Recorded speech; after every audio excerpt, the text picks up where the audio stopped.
تو پھر تو امتحان بڑا آسان ہو جاتا ہے. لیکن یہ کہا گیا کہ نہیں، یہ جو آپ کی ارجیز ہیں ان کو پورا بھی کرنا ہے، صرف اس طریقے سے پورا کرنا ہے جو ہم نے طریقہ بتایا ہے، اس وحی کے ذریعے سے جو طریقہ بتایا ہے اس کے ذریعے سے کرنا ہے. اب ایک ہی مثال سے سمجھ لینا، کھانا کھاتے ہیں، عوام بھی کھاتے ہیں، وہ اپنی مرضی، ہم انسان بھی کھاتے ہیں، تو ہمیں بتا دیا یہ حلال ہے، یہ حرام ہے، یہ کھا سکتے ہو، یہ نہیں کھا. ایک تو یہ مسئلہ ہو گیا. دوسرا یہ کہ مسلمان بھی کھاتے ہیں، کافر بھی کھاتے ہیں، کوئی بائیں ہاتھ سے کھا رہا ہے، کوئی کیسے کھا رہا ہے، ہمیں بتا دیا کہ بھئی یوں کر کے کھانا ہے، اس طرح پکانا ہے، یہ کرنا ہے. اس میں سے کوئی چیزیں جو عقل کی ہیں، کچھ چیزیں وہ ہیں جو ہمیں قرآن کے ذریعے سے یا نبی صلی اللہ علیہ وسلم کی سنت کے ذریعے سے معلوم ہوں گی. تو اسی طرح شادی کا معاملہ ہے، صفائی کا معاملہ ہے، ہر چیز کو دیکھیں تو مسلمان بھی کر رہا ہوتا ہے، کافر بھی کر رہا ہوتا ہے. وہ اپنے معقول طریقے سے، جو اس کی سمجھ میں عقل سے آیا ہوتا ہے، وہ اس طریقے سے کر رہا ہوتا ہے، ہم اسے اس طریقے سے کر رہے ہوتے ہیں جو اللہ کے نبی صلی اللہ علیہ وسلم نے بتایا ہوتا ہے. تو ایک تو اس کا یہ پہلو ہو گیا کہ وہ کام جس کی ہمارے اندر ارج موجود ہے اس کو کرنا، لیکن اس طریقے پر کرنا، حیوانوں کی طرح نہیں کرنا یا آزاد خیال لوگوں کی طرح نہیں کرنا، بلکہ اس طریقے سے کرنا کہ جو ہمیں سنت رسول صلی اللہ علیہ وسلم سے اس کام کو کرنے کا طریقہ معلوم ہو جائے. تو یہاں تک تو بات ایک طرف یعنی چلیں، کام کے طریقے کا یہ فرق ہے، تو اس پر بھی گزارا ہو سکتا ہے. اصل مسئلہ اس سے آگے آتا ہے کہ بھئی یہ جتنی بھی چیزیں ہیں ان کو ضرورت کی حد تک رکھنا ہے، انہیں استعمال میں لانا ہے، ان کے عاشق نہیں بن جانا ہے، ان میں گم نہیں ہو جانا ہے. آپ کی زندگی کا مقصد کوئی اور ہونا چاہیے. اب یہاں آ کے اصل پیچا پڑتا ہے. یعنی یہ وہ جگہ ہے جسے بتایا گیا کہ انسان کے لیے بڑی محبوب کر دی گئی ہیں یہ چیزیں. یعنی زین للناس حب الشہوات من النساء والبنین والقناطیر المقنطرۃ من الذهب والفضۃ والخیل المسومۃ والانعام والحرث. اور اگر آپ قرآن مجید کو پڑھتے جائیں نا تو یہ چیزیں مختلف یعنی عنوانات کے تحت آپ کو ملتی رہیں گی. کہیں اس کے لیے جو ہے نا آ گیا المال والبنون زینت الحیات الدنیا. اب وہاں صرف دو چیزیں آئی ہیں، لیکن آپ اس وقت ذہن میں رکھیں کہ اصل یہ پوری ایک تفصیل ہے جو دی گئی ہے یہاں پہ. مال میں وہ ساری چیزیں آ جائیں گی. اب بیٹے ہونے کے لیے پھر عورتیں بھی ہوں گی، بیٹے ہونے کے لیے پھر وہ سارے رشتہ داریاں بھی ہوں گی. تو وہ یعنی وہ جو وہاں رشتہ داریوں کی تفصیل آ گئی ہے، جب بیٹوں کی تفصیل، وہ اس کے مال کی تفصیل آ گئی ہے، ہرس ہے یا سونا چاندی ہے یا یہ سارا مال ہی ہے نا. تو اس سارے کو سمو دیا ایک لفظ میں، مال میں. المال والبنون، سارے رشتے بنون میں آ گئے، زینت الحیات الدنیا. سورہ توبہ کی آیت نمبر 24 میں ان کو 8 چیزیں رکھ دی. آباؤکم ابناؤکم اخوانکم ازواجکم عشیرتکم اموال اقترفتموها تجارت تخشون کسادها مساکن ترضونها. یعنی اسی بات کو یہاں پہ اس انداز میں کہہ دیا ہے. اور اس کو ذہن میں رکھتے ہوئے اب اس طرح کی آیات کو ذہن میں لے کے آئیں. لا تلہکم اموالکم ولا اولادکم عن ذکر اللہ. تمہارے مال اور تمہاری اولاد تمہیں اللہ کی یاد سے غافل نہ کرے. یعنی غافل ہونے کا کیا مطلب ہوگا کہ اللہ کو یکسر بھول جائیں اور اسی میں گم ہو جائیں.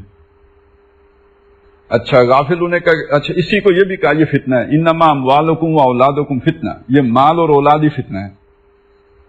تو گویا مسئلہ یہاں جا کے بنتا ہے کہ جب ہم ان چیزوں پر ضرورت سے زیادہ فوکس ہو جاتے ہیں بلکہ انہی میں گم ہو جاتے ہیں، تو اس کا مطلب ہے کہ یہ امتحان میں ناکامی ہوگی. اب بے شک ہم اسی طریقے کے مطابق ان کو حاصل کر رہے ہوں جو سنت طریقہ ہے، لیکن ہماری زندگی کا مقصد ہی ان کا حصول بن گیا ہے، تو اس کا مطلب یہ ہے کہ ہم راہ سے بھٹک چکے ہیں. بے شک ہم سنت طریقے پر عمل کر رہے ہیں، بے شک ہم نمازیں پڑھ رہے ہوں اور نماز پڑھ کے ہماری دعا یہی ہو کہ اللہ مال تھوڑا سا اور دے دے، میرے اسباب میں برکت پیدا فرما دے. تو اب دیکھنے میں ایک نیک عمل ہے، لیکن اس میں ہماری پوری فوکس جو ہے ہمارا وہ دنیا کمانے کی طرف ہے. اس کو اصل میں وہ جو آیات ہے نا سورہ بقرہ کی کہ جہاں حج کا حکم آیا ہے، تو اس کے ذیل میں پھر یہ بات بھی آ گئی فَمِنَ النَّاسِ مَن يَقُولُ رَبَّنَا آتِنَا فِي الدُّنْيَا وَمَا لَهُ فِي الْآخِرَةِ مِنْ خَلَاقٍ. آیا ہوا حج کرنے کو ہے، نیک کام کرنے کو آیا ہوا ہے، لیکن مانگ دنیا رہا ہے. تو ایسے لوگوں کے لیے آخرت میں کوئی حصہ نہیں. اس سے اگلی بات جو کہی وہ کیا ہے؟ وَمِنْهُمْ مَنْ يَقُولُ رَبَّنَا آتِنَا فِي الدُّنْيَا حَسَنَةً وَفِي الْآخِرَةِ حَسَنَةً وَقِنَا عَذَابَ النَّارِ. وہ آخرت کو بھولے نہیں، دنیا کی بھی ضرورت جتنی تھی وہ مانگی، لیکن آخرت کو بھی پیش نظر رکھا. یہ بیلنس اگر آپ رکھیں گے تو آپ امتحان میں صحیح چل رہے ہیں. لیکن اگر یہ بیلنس امبیلنس ہو گیا، آپ جھک گئے، اور جھکنے کا ہر وقت امکان رہتا ہے، اور دنیا ہی مانگنے لگے، بے شک نمازیں پڑھیں، پھر بے شک حج کرنے جائیں، پھر بے شک عمرے کریں، لیکن یہ کہ وہ پھر فما لہ فی الآخرۃ من خلاق،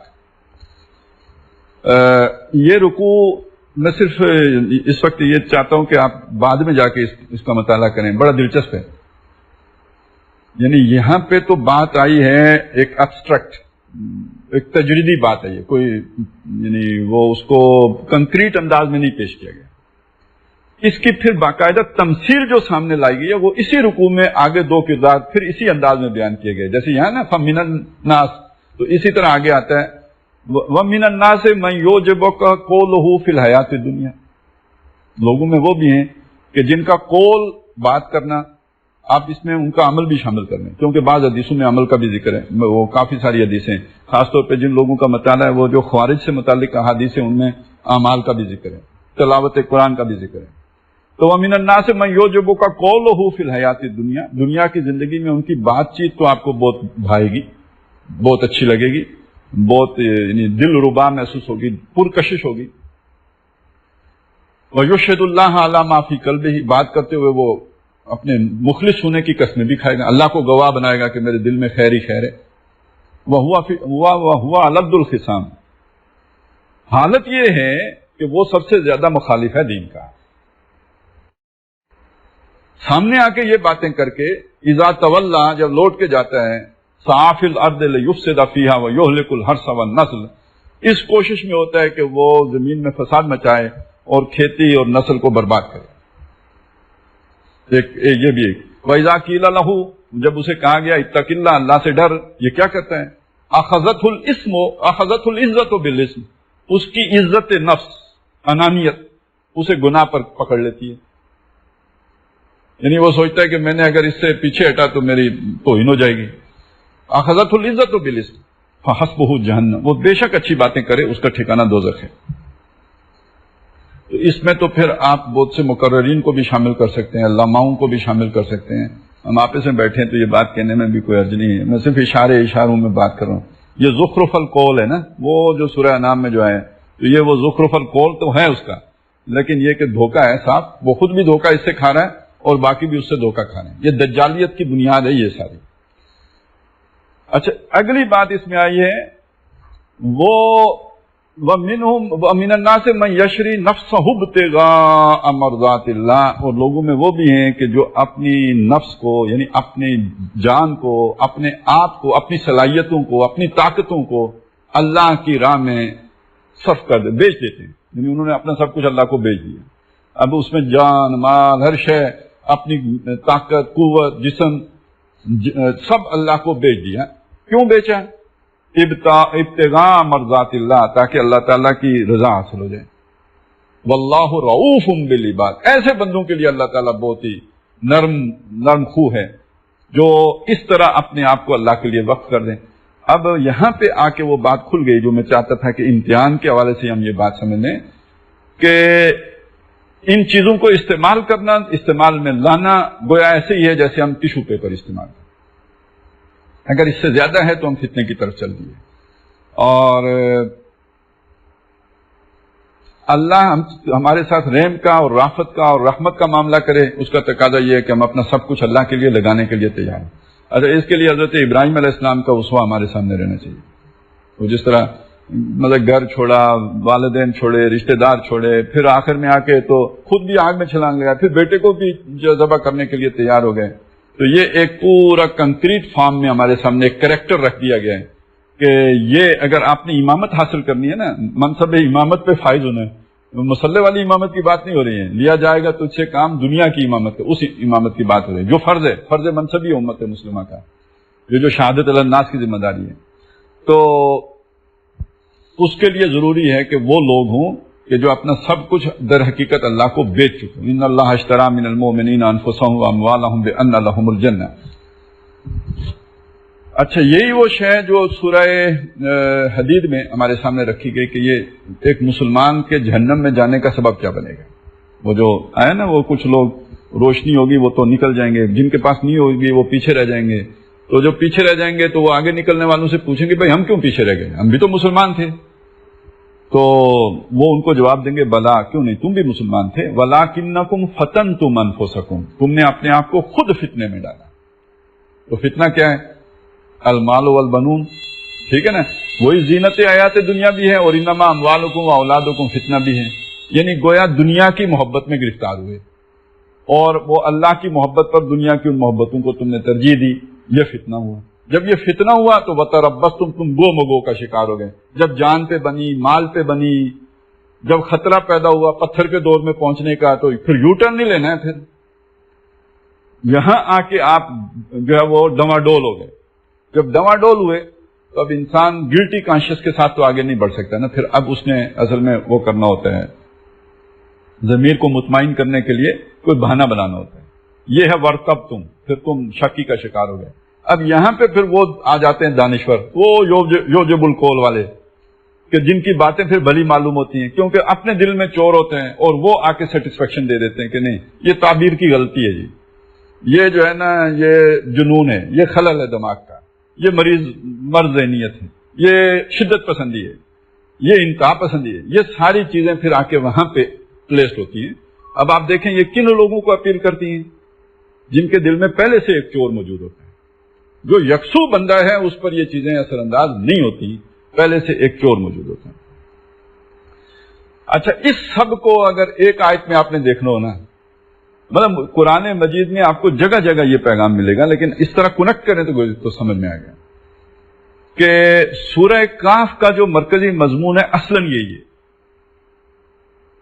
انا جعلنا ما علی الارض زینت اللہ، زمین پر جو کچھ ہے ہم نے اسے رونق بخش دی ہے، یعنی پرکشش بنا دی ہے، تاکہ ہم تمہیں آزمائیں، تمہارا امتحان لیں، یعنی امتحان اس پرکشش چیزوں کے ذریعے سے ہوگا۔ ساتھ یہ بتا دیا کہ یہ گہنا زمین کا اتر جائے گا، وہ جیسے میک اپ اتر جاتا ہے اسی طرح یہ اتر جائے گا، یہ ہمیشہ نہیں رہے گا۔ اور آخر میں جا کے کنکلوڈ کس پہ کیا؟ قل هل ننبئکم بالاخسرین اعمالا، کیا ہم آپ کو بتائیں کہ اعمال کے اعتبار سے سب سے زیادہ خسارے میں کون رہا؟ محنت تو سب نے کی، ظاہر ہے جو دنیا کماتا ہے تو اس کے لیے محنت نہیں کرتا، وہ محنت تو کرنی پڑتی ہے، دن رات ایک کرنا پڑتا ہے۔ آخر آج اگر کوئی پروفیشن میں آگے جاتا ہے ایک بچہ، تو آپ سوچیں نا کسی اچھے کالج میں داخلہ لینے کے لیے آج 90% تک نمبر درکار ہیں، تو 90% نمبر لینے کے لیے مطلب کوئی حساب، یعنی بچے کی سارا بچپنا ضائع کرنا پڑتا ہے، وہ بچہ نہیں رہتا، نہ وہ کھیل سکتا ہے، نہ وہ دوستوں کے ساتھ ہمجولیوں کے ساتھ کوئی وقت گزار سکتا ہے، نہ مطلب وہ اس کی سارا معصومیت نظر ہوگی کتاب کی، تب جا کے وہ 90-95% نمبر لے گا۔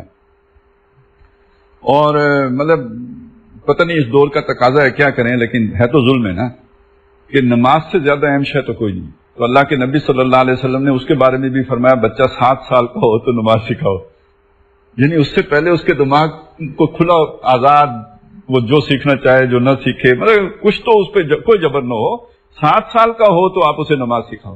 اور ہمیں اب مجبوری یہ ہے اگر دنیا میں آگے بڑھنا ہے تو 3 سال کی عمر میں جا کے اسکول چھوڑنا پڑتا ہے۔ اور وہ ہمارے زمانے میں تو میٹرک میں بھی اتنی کتابیں نہیں ہوتی تھی جتنی اب ہم وہ پرائمری لیول پہ دیکھ لیتے ہیں کہ بچے کے وہ بستے میں جتنی کتابیں ہوتی ہیں، ہم تو ہاتھ میں پکڑ کے لے جاتے تھے 9ویں 10ویں میں بھی۔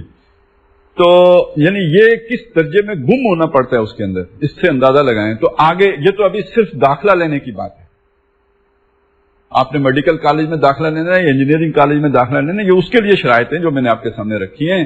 پھر اس کے بعد جو ایجوکیشن شروع ہوگی اور پھر جب وہ وہاں سے پاس آؤٹ ہو کے آ جائے گا تو اس کے بعد پروفیشن میں شائن کرنا ہے اور کچھ اس نے نام بنانا ہے، تو پوری زندگی ہے اصل میں، پوری کی پوری زندگی اس میں گم کرے گا تو جب تب جا کے کوئی نام بنے گا، کوئی مقام بنے گا۔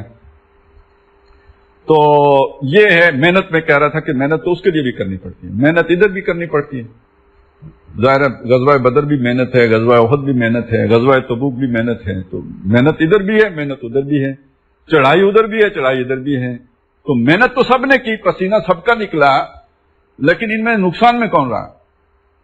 الذین ضل سعیہم فی الحیات الدنیا، جن کی ساری صحیح ساری محنت دنیا میں گم ہو گئی، وہ ان 8 محبتوں میں کھو گئی، یا یہ کہ وہ زین للناس حب الشہوات من النساء والبنین والقناط، وہ اس میں چلی گئی۔ یہاں ایک لفظ آیا بڑا پیارا لفظ، وَيَحْسَبُونَ أَنَّهُمْ يُحْسِنُونَ صُنْعًا، تھا تو سارا نقصان، وہ یہ سمجھتے رہے کہ وہ بہت اعلیٰ، یہ صنع یہ تصنع سے بنا، مصنوعی اسی سے، صنعت کا لفظ اسی سے، یہ جو صنعت کاری، اچھا تصنع کا لفظ اسی سے، مصنوعی پن اسی سے، تو یہ یہاں پہ صنع کس معنی میں ہے؟ یہ اگر آپ اس کی گہرائی میں جائیں، لغت میں جائیں، تو یہ اصل میں اسپیشلائزیشن کے لیے ایک فعل ہوتا ہے نا. فعل تو مطلب آپ گرنے لگے، ہاتھ آگے چلا گیا، یہ تو فعل ہے. عام آدمی بولتا ہے، اس کے لیے اسے کوئی تردد نہیں کرنا پڑتا ہے. یعنی جو اللہ تعالیٰ نے ہمارے جس طرح کی اسکل رکھی ہے، انسان وہ نقل کر کے بچپن میں ہی بولنا سیکھ لیتا ہے تو بولتا رہتا ہے، اس کے لیے کوئی اسے محنت نہیں کرنی پڑتی. بغیر محنت کے انرجی کچھ کنزیوم ہو رہی ہوتی ہے لیکن آدمی بول لیتے ہیں. لیکن آپ ذرا سوچیں کہ جب آپ کو کچھ سوچ کے بولنا ہو، مگر کسی خاص نقطے کو ایلوبریٹ کرنا ہو، تو اب یہ محض بولنا نہیں ہوگا، اب اس کے لیے آپ کو تھوڑی بہت پیچھے کچھ ہوم ورک کرنا پڑے گا. لیکن آپ نے اگر وہ جیسے ہوتا ہے نا ایک کوئی فن پارا تقریر کا، جیسے بعض مقررین ہوتے ہیں شعلہ بیان، تو وہ شعلہ بیانی تو اچھی خاصی باتھ روم میں پریکٹس کرنے کے بعد آتی ہے نا، وہ تو ایسے تو نہیں آتی. اور اب اگر کسی نے نور جہاں کی طرح بولنا ہو، یا کسی نے وہ کیا ہے ابھی جو مری ہے ادھر انڈیا میں لتا منگیشکر کی طرح گانا ہو، یا محمد رفیع بننا ہو، یا مہدی حسن بننا ہو، تو آواز تو اس کی بھی نکل رہی ہے، لیکن اس آواز کے پیچھے کتنا ریاض ہے، بہت بڑا ریاض ہے، بہت بڑی محنت ہے. بچپن سے وہ محنت شروع ہوتی ہے، تب جا کے آپ کا نا گلوکاری، فنکاری، گلو گلا، گلوکاری ہے، یعنی آرٹ ہے یہ. تو آرٹسٹ بننے کے لیے تو ریاضت کرنی ہے، ریاضت کے بغیر نہیں ہوتا ہے. تو اب میرا یا کسی عام آدمی کا بولنا تو جی فعل یا عمل ہوگا، لیکن ایک گلوکار کا بولنا در حقیقت سنا ہوگی. اور یہ جتنا اس کے اندر وہ اس کی پریکٹس سے بہتری آتی جائے گی، اتنا اسے خوشی ہوتی جائے گی. سنا یکسبون انہم وَيَكْسَبُونَ أَنَّهُمْ يُحْسِنُونَ، سنا بڑا حسن آ گیا اس میں. اسی کو لے کے آ جائے پروفیشن میں بھی، ایک اچھا انجینئر، ایک اچھا ڈاکٹر، اس کو بھی ریاض کرنا پڑتا ہے. اس کو اپ ڈیٹ رہنے کے لیے مطالعہ اپنا اسی طرح وسیع رکھنا پڑتا ہے. نہ وہ برادری کا رہے گا، نہ تو جب برادری کا نہیں رہا، بچوں کا نہیں رہا، تو وہ اللہ کا اور آخرت کا اور کہاں. الذین ضل سعیہم فی الحیات الدنیا وہم یحسبون انہم یحسنون، سنا. یہ ہمارے سامنے دو اینڈ آگے نا، امتحان کا میں نے آپ کو بتایا، یہ اس کی پیچیدگیاں ہمارے سامنے آ جائیں. بعض اوقات ہوتا ہے کہ ہم سمجھ لیتے ہیں کہ چلیں جی ہم نے نماز پڑھ لی، ہم نے روزہ رکھ لیا، ہم نے یہ کر لیا تو یہ انف. ایسا نہیں ہے. یہ ہماری پوری زندگی ایک ایک لہجے سے بحث کرتا ہے. اسی لیے والعصر، یعنی زمانے کو گواہ بنایا، ان الانسان لفی خسر. یہ جو آپ کی ایک گھڑی کہیں اس طرف استعمال ہو گئی ہے، تو یہ آپ کی گھڑی ضائع ہو گئی ہے. یہ گزرا ہوا زمانہ گواہ ہے اس بات پر کہ آپ خسارے میں چلے گئے ہو. اس کو کہیں اور لگنا چاہیے تھا.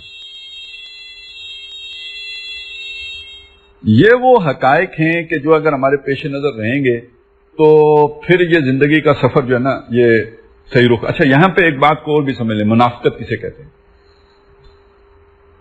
عام طور پہ ہم دھوکہ دہی کو کہتے ہیں. قرآن مجید کا مطالعہ یہ بات بتاتا ہے کہ منافقت پیدا کیوں ہوتی ہے. کہ جب ایک دفعہ آپ کو یہ دین کا یہ والی بات سمجھ میں آ گئی تو اب یہ قربانی مانگتی ہے. اچھا آپ نے کہا کہ میں اب قربانی کے راستے پہ چلوں گا، اب ذہن میں پھر ابراہیم علیہ السلام کو لیں، چلے ماں باپ کو چھوڑ دیا، آگ میں چھلانگ لگا دی. جب بچہ قربان کرنے کا موقع آ گیا تو بڑا مشکل فیصلہ آ گیا. ٹھیک ہے، زندگی ساری امتحان ہے اور امتحان آتے ہی رہتے ہیں. اس موقع پہ بھی اگر ابراہیم علیہ السلام قدم پیچھے ہٹا لیتے تو وہ پچھلی ساری قربانی یا نہیں ہو جاتی. تو ہم کیسے سمجھ لیتے ہیں کہ ہم نے جب ایک دفعہ فیصلہ کر لیا کسی تحریک کا حصہ بننے کا یا یہ، اس کے بعد جو ہے وہ کوئی پریشانی نہیں آ سکتی ہے، اس کے بعد کوئی سموتھ سیلنگ تو نہیں. امتحان تو مرتے دم تک ہے. جب مرتے دم تک امتحان ہے تو مرتے دم تک جو ہے وہ امتحانات آتے رہیں گے نئے سے نئے. اب جس مرحلے پر کوئی چیز بیٹا عزیز ہو گیا یا جان عزیز ہو گئی یا کاروبار عزیز ہو گیا یا نوکری عزیز ہو گئی یا کیریئر عزیز ہو گیا یا پروفیشن عزیز ہو گیا، وہ موقع ہے کہ اندر، یعنی اصل میں تو تبدیلی اندر آئے گی. آپ اس کا اظہار تو نہیں کر سکتے. آپ نے کسی سینئر کو، کسی ساتھی کو بتا تو نہیں سکتے کہ بھئی میں تو اب اندر سے بدل گیا ہوں، کاروبار کی اہمیت ہے. اندر جب جو یہ تبدیلی آئے گی تو در حقیقت اندر نفاق کا جرثومہ داخل ہو گئے. بعض اوقات وہ ابھی کورونا گزرا ہے نا، تو اس کی علامات نہیں ہوتی تھی، ٹیسٹ کراتے تھے تو پتہ چلتا تھا کہ جی ہے جراثیم ہے اندر. بس جب اندر یہ تبدیلی آ گئی تو نفاق اندر آ گیا. اوپر ابھی ہم اسی طرح مجاہد رہیں گے، ہمارے اوپر سے جہاد کا چھلڑی نہیں اترے گی، اوپر سے بالکل وہ جہاد والی شکل و صورت بھی رہے گی، بیان بھی رہے گا، اندر وہ تبدیلی آ سکتی ہے. اب یہ اللہ کا کام ہے کہ وہ ہمارے اندر کو باہر نکالے گا. ہم نہیں چاہیں گے کہ باہر نکلے، ہم کبھی نہیں چاہیں گے کہ وہ باہر نکلے، لیکن یہ اللہ نے صاف بتایا کہ میں اب اسے اندر نہیں چھوڑوں گا، جسے باہر نکالوں گا. ساتھ یہ بھی بتایا کہ ایسے نہیں نکالوں گا کہ میں لوگوں کو وہی اتاروں کہ بھائی فلانا فلانا فلانا منافق ہے. نہیں، چھوڑوں گا بھی نہیں تمہیں اس حالت میں، اور یہ بھی نہیں کروں گا کہ لوگوں کو میں وہی کے ذریعے سے بتاؤں. ما کان اللہ لیذر المؤمنین علی ما انتم علیہ. اللہ ایسا نہیں ہے کہ اہل ایمان کو اس حالت میں چھوڑے رکھے جس پر کہ وہ ہیں، حتی یمیز الخبیث من الطیب، جبکہ ان کے اندر جو اس طیب کے اندر جو خبیث پہلو آ گیا اس کو نکال کے علیحدہ نہ کر دوں. نکالوں گا ضرور. وما کان اللہ لیطلعکم علی الغیب. اللہ ایسا بھی نہیں ہے کہ تمہیں بتائے غیب کی باتیں کہ کون جو منافق ہو گیا. نہیں، ایسا نہیں. تو پھر کیسے بتائے گا؟ آزمائش، جسے ہم دنیا میں امتحان کہتے ہیں نا. یہ بدر کیا تھا؟ یہ احد کیا تھا؟ یہ غزوہ احد کے موقع پہ یہ آیت نازل ہوئی، اور اس میں جگہ جگہ یہ بات آئی ہے. مطلب اس میں جو غزوہ احد پہ جو بحث ہوئی ہے نا، 6 رکوع ہیں، پورے 6 رکوعوں میں وہ بحث کی گئی ہے. یہ بہت یعنی آپ غزوہ احزاب پہ دیکھیں 2 رکوع ہیں. غزوہ بدر پہ ویسے تو پوری سورہ انفال ہے، لیکن اس میں جو جس حصے میں خاص طور پہ غزوے کو زیر بحث لایا گیا ہے تو وہ تو 1-2 رکوع ہی بنیں گے. سورہ توبہ میں ذرا وہ اس میں فتح مکہ کا بھی ذکر ہے، لیکن براہ راست ذکر بھی نہیں ہے. غزوہ حنین کا ذکر ہے، ایک آیت میں ذکر ہو گیا، وَيَوْمَ حُنَيْنٍ إِذْ أَعْجَبَتْكُمْ كَثْرَتُكُمْ. پھر جو آخری اس کے 8-10 رکوع ہیں اس میں ان حالات پر جو غزوہ تبوک سے پہلے پیش آئے اور غزوہ تبوک سے واپسی پر پیش آئے. خود جو غزوہ ہے اس پر کوئی اتنی لمبی چوڑی بات ہی نہیں ہے. وہ غزوہ تو اس طرح ہوا ہی نہیں، جنگ ہی نہیں ہوئی. جس جنگ پر سب سے تفصیلی جو تبصرہ ہے نا اللہ کا، وہ غزوہ احد ہے، اور 6 رکوع ہیں. اور اس میں جو بار بار جو بات بتائی ہے نا، وَلَيَبْتَلِيَ اللَّهُ مَا فِي قُلُوبِكُمْ، تاکہ اللہ دیکھ لے. اللہ کو تو خیر پتہ ہی تھا، دکھا دینا بھی اس میں. وَلَيَعْلَمَ اللَّهُ الَّذِينَ آمَنُوا، تاکہ اللہ معلوم کر لے کہ کون ایمان والے ہیں. اچھا یہ بھی آ گیا اس میں کہ وَلَيَبْتَلِيَ مَا فِي قُلُوبِكُمْ، تاکہ اللہ آزما لے اس کو جو تمہارے دلوں میں ہے. وَلَيُمَحِّصَ مَا فِي قُلُوبِكُمْ، اس طرح کے آپ کو جگہ جگہ پہ اس میں یہ الفاظ ملیں گے کہ یہ اصل میں وہ چھانٹی پروگرام ہے. وہ خبیث اور طیب کو چھانٹنے کے لیے یہ ایسے حالات اللہ نے بنائے. یہ نقطہ آپ سمجھ لیں تو آپ کو غزوہ احزاب کا بھی سمجھ میں آ جائے گا کہ اس میں 2 رکوع جو ہے نا، 1 رکوع تو بیان ہی ان لوگوں کے لیے کیا گیا کہ جب وہ حالات آ گئے مشکل تو وہ ان کی جو دل میں تھا وہ ان کی زبانوں پہ آ گیا، چھپا ہوا تھا تو ظاہر ہو گیا. یہ ہے اللہ تعالیٰ آزمائش بھیج کر تو اس چھپی ہوئی شے کو ظاہر کر دیتے ہیں. اور یہ اللہ کی مستقل سنت ہے. اللہ نے کہا یہ میں نہیں چھوڑوں، اور اس وقت تک تمہاری مدد، یعنی ایسی مدد جس کے نتیجے میں اقتدار حاصل ہوتا ہے، نہیں کروں گا جب تک کہ یہ چھانٹی نہ ہو لے. اچھی وجہ سمجھ لیجئے، اگر اللہ کی مدد پہلے آ جائے، اس چھانٹی سے پہلے اللہ کی مدد آ جائے، تو جو لوگ بڑے بولے ہیں، لمبی لمبی تقریریں کر لیتے ہیں، یوجب القول کے مالک ہیں، تو وہ تو معلوم ہوگا کہ اصل تو قربانی ان کی تھی.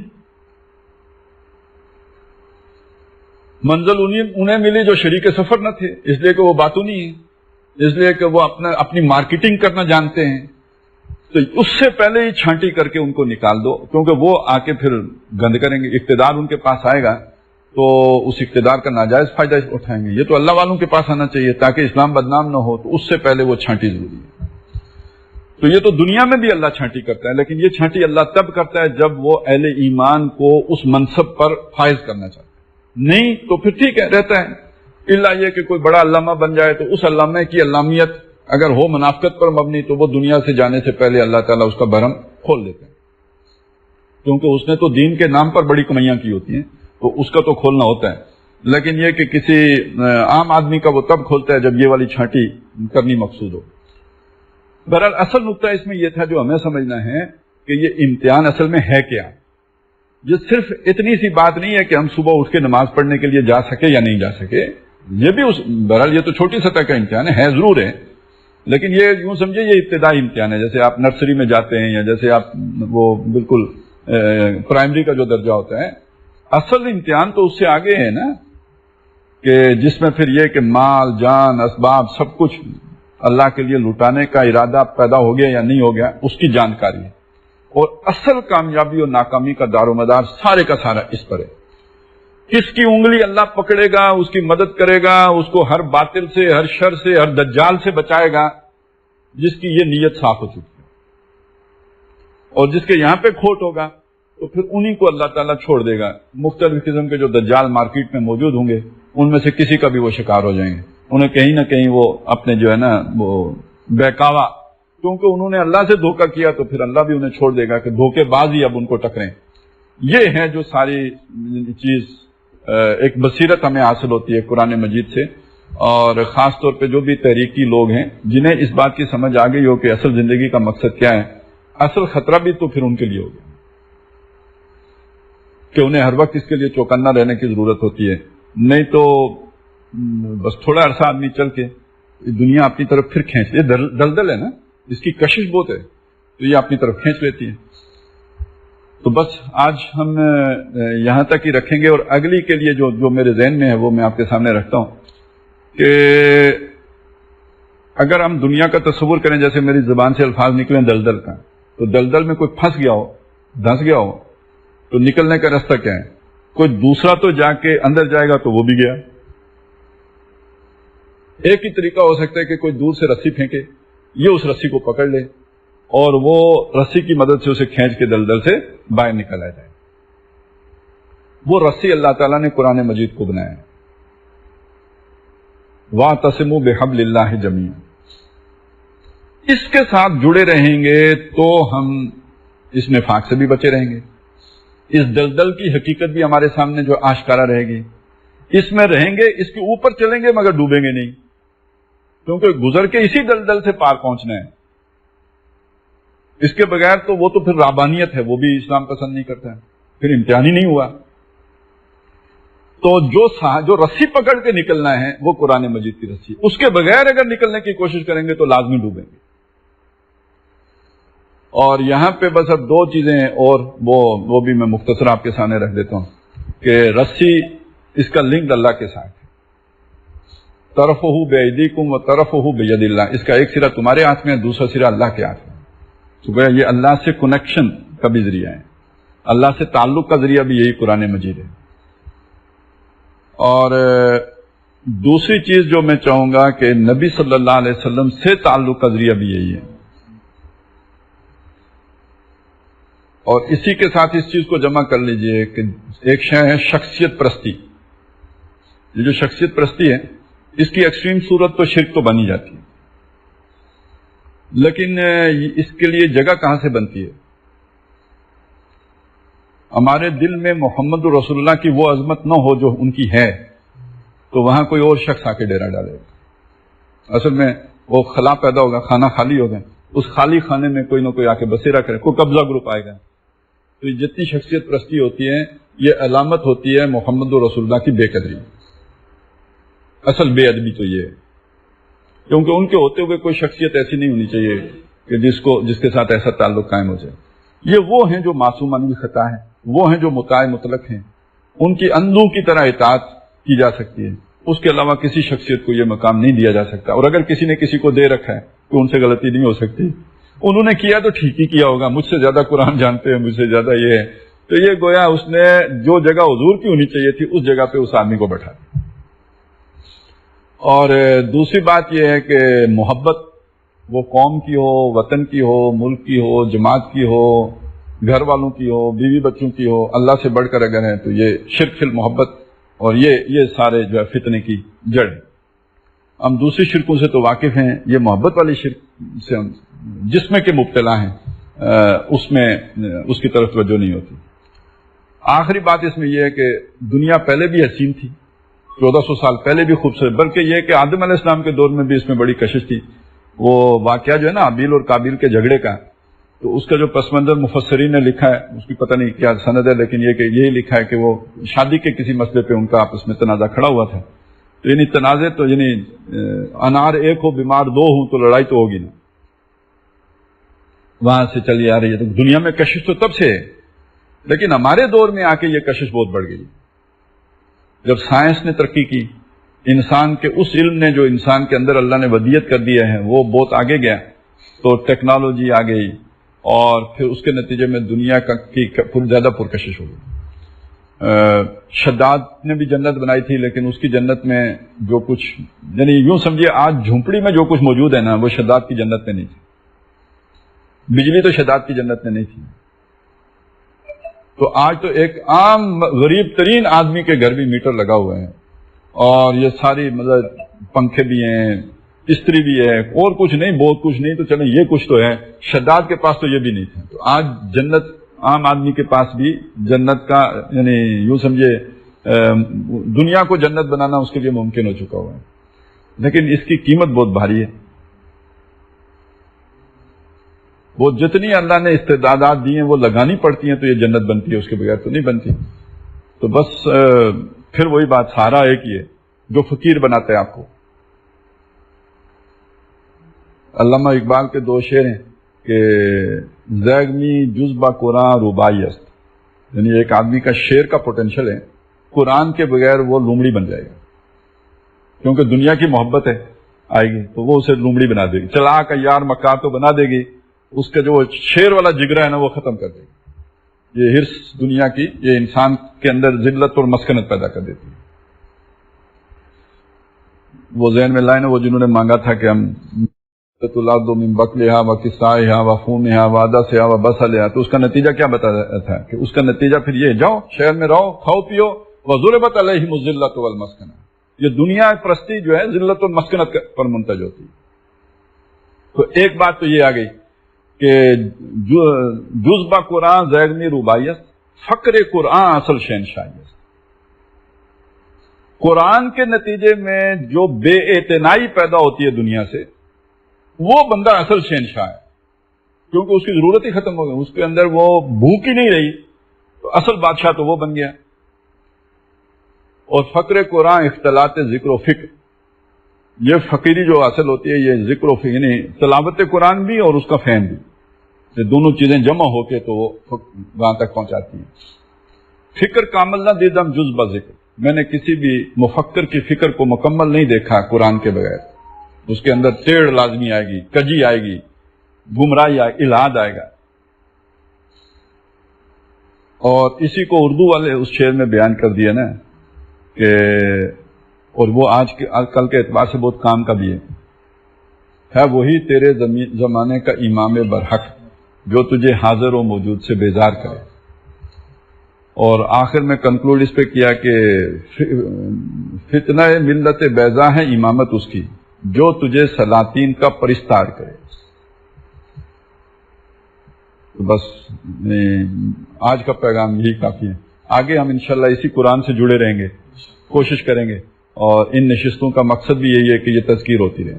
اقول قولی ھذا واستغفر اللہ لی ولکم ولسائر المسلمین والمسلمات.